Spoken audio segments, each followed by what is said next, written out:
Hello guys, आज हम लोग बात करने वाले हैं पायरिया का कारण, लक्षण और उसके कुछ घरेलू उपाय।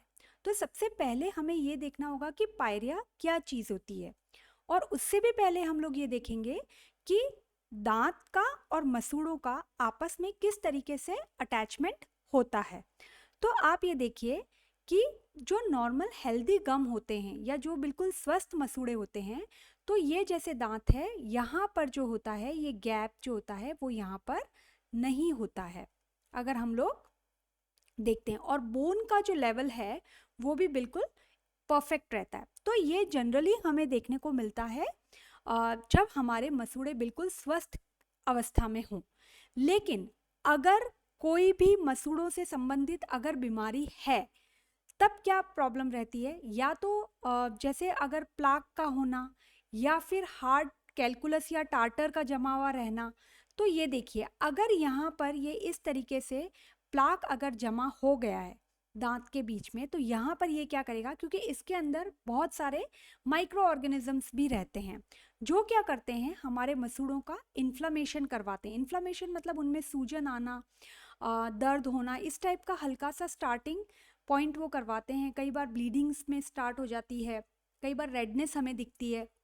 तो इस तरीके से ये क्या करते हैं, देखिए यहाँ पे बिल्कुल ये हेल्दी गम है, ठीक है, यहाँ पे ऐसी कोई चीज़ हमें देखने को नहीं मिलती है। लेकिन प्लाक और टार्टर के कारण यहाँ पर देखिए एक इन्फ्लामेशन होता है। तो जैसे ही यहाँ पे हल्की मसूड़ों में सूजन आती है, यहाँ पर गैप आने लगता है। ये गैप क्या करता है, धीरे धीरे जो है वो हमारे बैक्टीरिया जो होते हैं वो हमारे गम्स को और ज़्यादा नीचे की तरफ लेकर आते हैं। हमारा बोन लेवल भी जो होता है, वो हड्डी जो रहती है उनको भी वो धीरे धीरे रिड्यूस करने लगते हैं, मतलब वो भी कम होने लगता है बोन लेवल भी। तो हेल्दी में देखिए आप, बिल्कुल ये बड़े बिल्कुल सिस्टमेटिक रहता है।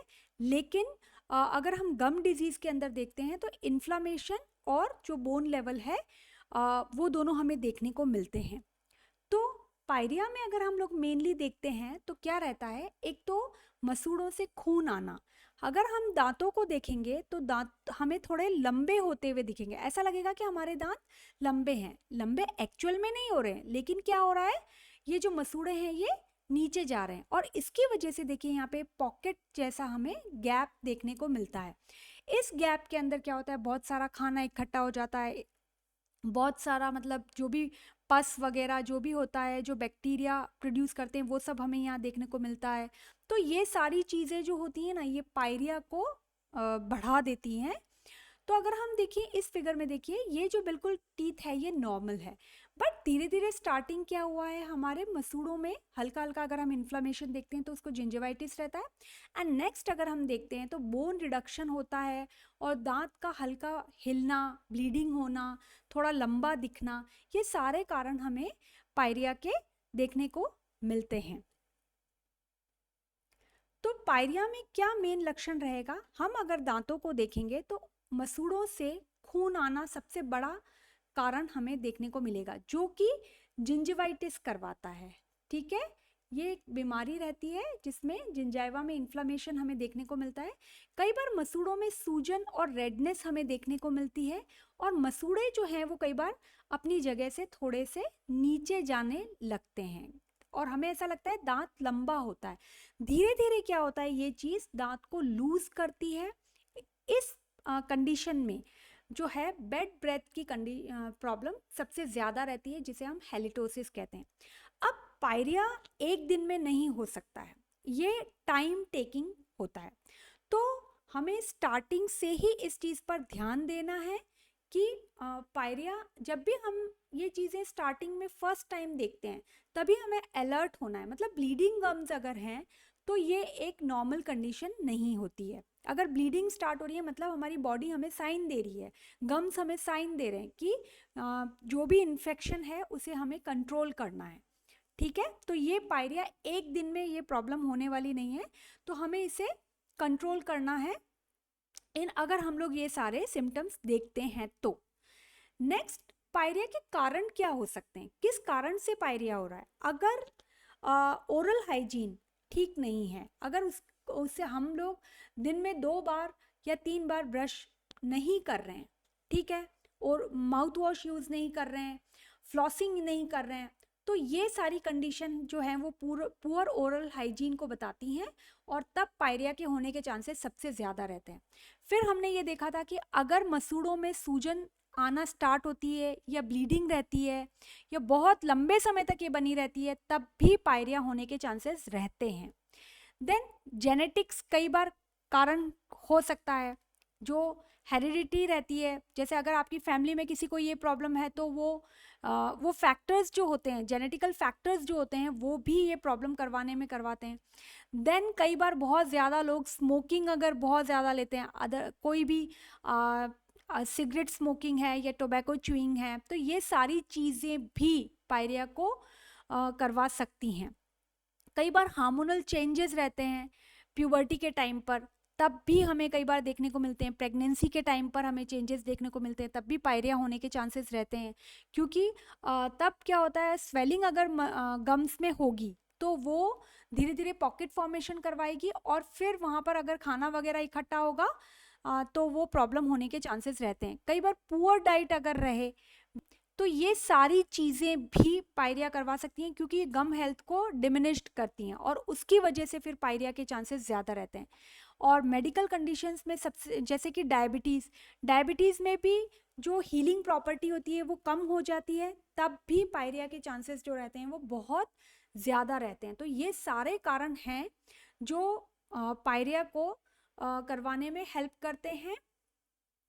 और फिर भी हमें पायरिया के बारे में एक बात ये ध्यान रखनी है कि ये एक दिन में नहीं होता है, इसे हमें बॉडी साइन देती है। तो जब भी हमें इस टाइप से लगे तो हमें अलर्ट होना है और हमें हमारे प्रिकॉशन स्टार्ट करने हैं। तो इसके लिए होम रेमेडीज़ हम लोग क्या देख सकते हैं। अगर पायरिया की स्टार्टिंग है, बहुत ज़्यादा अगर नहीं है, तो हम इसे होम रेमेडीज़ के थ्रू कम कर सकते हैं।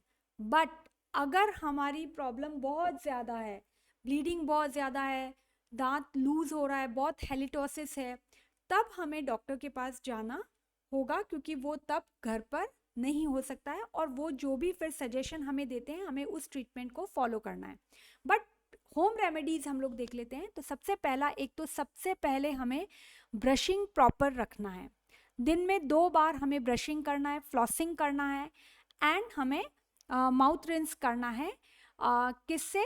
Salt in a warm water. हम 1 टेबल स्पून लेंगे सॉल्ट को वार्म वाटर में, 1 ग्लास में फिल करके हम उसमें 1 टीस्पून, टेबल स्पून नहीं, टीस्पून हम लोग लेंगे और उसे डिज़ोल्व करेंगे और दिन में 2-3 बार हमें उससे रिंस करना है। देन हम लोग बेकिंग सोडा और वाटर को मिक्स करके भी हम लोग रिंस कर सकते हैं। बट बेकिंग सोडा हमें एक चुटकी भर लेना है, बहुत ज़्यादा नहीं लेना है, नहीं तो क्या होगा, ये इरिटेटिंग हो सकता है हमारे गम्स के लिए। देन हमें मसाज करनी है, ठीक है। मसाज जो है या मालिश जो है, हमें क्या करना है, हमें सरसों का तेल लेना है, उसमें हमें नमक मिक्स करना है और थोड़ा वाटर मिक्स करके उसे एक पेस्ट के फॉर्म में हमें हल्का अप्लाई करना है और हल्के हल्के हाथों से उसे मसाज करना है। अब जो हम मसाज करते हैं, मसाज भी हमें किस तरीके से करना है, जैसे अगर हम ऊपर के दांतों पे करते हैं तो ऊपर से नीचे की तरफ आएगा और नीचे के दांतों में अगर हम लोग करते हैं तो नीचे से ऊपर की तरफ आएगा। जहाँ पे हमारा जो गम्स हैं, जिनका डायरेक्शन है, उसी डायरेक्शन के अकॉर्डिंग हमको इसको करना है। अगर हम इनसे मसाज कर सकते हैं, अगर नहीं तो हम सिंपल मसाज भी कर सकते हैं, वो भी गम हेल्थ के लिए बहुत इफ़ेक्टिव रहता है। देन हम कई बार एलोवेरा जूस को भी हम गम्स पे अप्लाई कर सकते हैं। अगर किसी को इससे एलर्जी है या इरिटेशन रहता है तो आपको एलोवेरा अप्लाई नहीं करना है। कई बार हम लोग लौंग का जो क्लोव ऑयल है उससे भी हम मसाज कर सकते हैं। ये सारी चीज़ें हमें मसाज करने में से गम हेल्थ इंक्रीज़ होती है और साथ में हमें ब्रशिंग प्रॉपर करना है एंड माउथ रिंसिंग प्रॉपर करना है और ये चीज़ का मेन ध्यान रखना है। उसके साथ में हमें विटामिन सी, जो कि ऑरेंज, स्ट्रॉबेरी और कैल्शियम जो है जिन चीज़ों में ज़्यादा हैं वो चीज़ें हमें लेनी है। देन फ्रूट्स, वेजिटेबल्स में जैसे कि एप्पल, कैरेट, ये सारे सलाइवा को इंक्रीज करते हैं। जब सलाइवा इंक्रीज रहेगा तो प्लाक फॉर्मेशन कम रहेगा, प्लाक कम रहेगा तो इन्फेक्शन के चांसेस कम रहेंगे। और हमें मेनली वाटर जो है, पानी जो है वो बहुत अच्छे से पीना है। 8 से 10 ग्लास हम लोग बोलते हैं, पर अगर आप उससे ज़्यादा ले सकते हैं तो वो आपके लिए बहुत इफ़ेक्टिव होता है, आपकी पूरी बॉडी के लिए बहुत इफ़ेक्टिव होता है। देन हमने पहले भी ये बात किया है कि हमें शुगरी एंड एसिडिक फूड जो है या लिक्विड्स हैं उन्हें हमें कम लेना है, बिकॉज वो क्या करते हैं, अटैच हो जाते हैं दांतों पर लंबे समय तक और फिर फर्मेंटेशन करने के बाद में वो प्लाक फॉर्मेशन करते हैं और बहुत दूसरी प्रॉब्लम्स को क्रिएट करते हैं।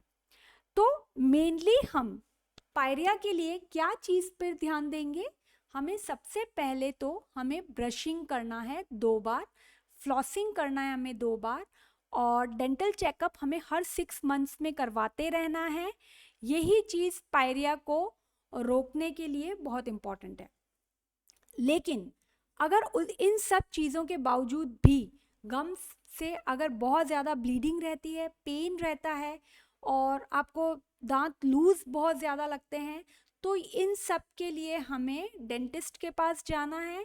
फिर हमें उसका ट्रीटमेंट घर पर नहीं करना है। क्यों? क्योंकि फिर वो एक बहुत ज़्यादा प्रॉब्लम क्रिएट कर सकते हैं। ये सारी रेमेडीज़ हमें इनिशियल स्टेजेस के लिए हम लोगों को करनी है।